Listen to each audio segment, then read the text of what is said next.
Wala raw talo sa negosyo kapag sinubukan ng halo-halo. Kaya nga sa Bacoor, Cavite, alam mo ba na may binansagang barangay halo-halo? Ang all year round panghimagas ng mga Pinoy para amihan na ng sangkap.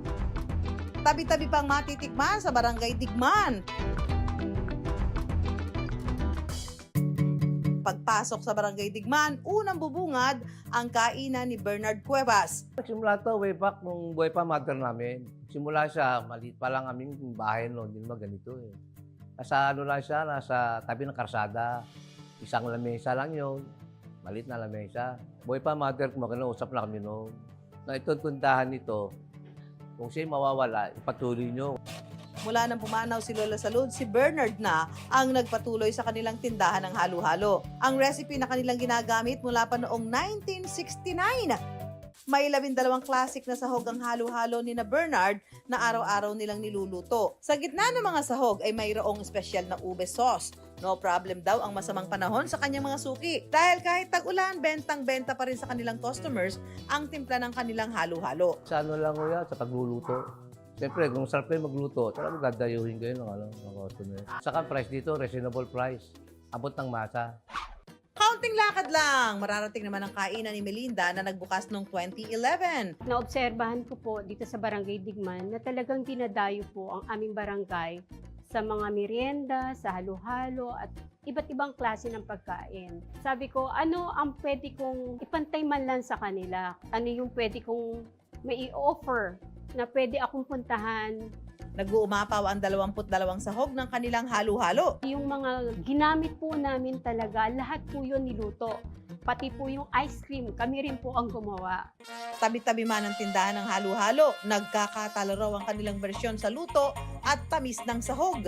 Identity po ng Barangay Digman ang halo-halo dito sa aming lugar. Kahit bumagyo, umulan, magtag-init, lagi pong may nabili ng halo-halo dito sa amin, sa aming barangay, sa aming mga kapitbahay. Dahil alam na po ng mga tao na itong lugar na to, Barangay Digman, ay nagtitinda po kami ng halo-halo.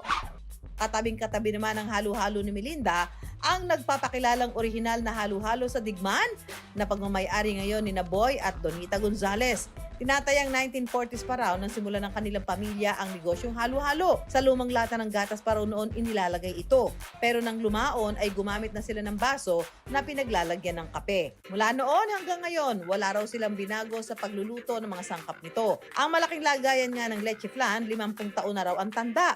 Mapatag-init o tag-ulan, binabalik-balikan ang halo-halong ito.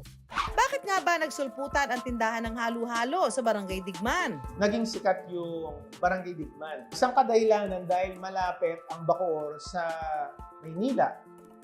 Lalo na noong 1980s. Kaya pag dumaan kayo sa Bacoor at mainit yung lugar, nagiging parang stopover yung Digman. At yung pamamaraan ng pagpapalamig nila doon sa kanilang trip or sa paglalakbay nila ay kumain ng halo-halo. Nabuo dito yung isang industriya ng kulinarya ng halo-halo. Ang halo-halo craze talaga nga namang tumatak na sa meriendang Pinoy. Kaya anumang panahon, kahit saan mang bahagi ng bansa, tiyak na may matitikman ito. Alam mo ba na maging sa ibang bansa, ang makremang lamig ng halo-halo, aba, bentang-benta. From the Philippines to the world. Abangan yan sa Alam Mo Ba? Halo-Halo Craze Series ng Dapat Alam Mo.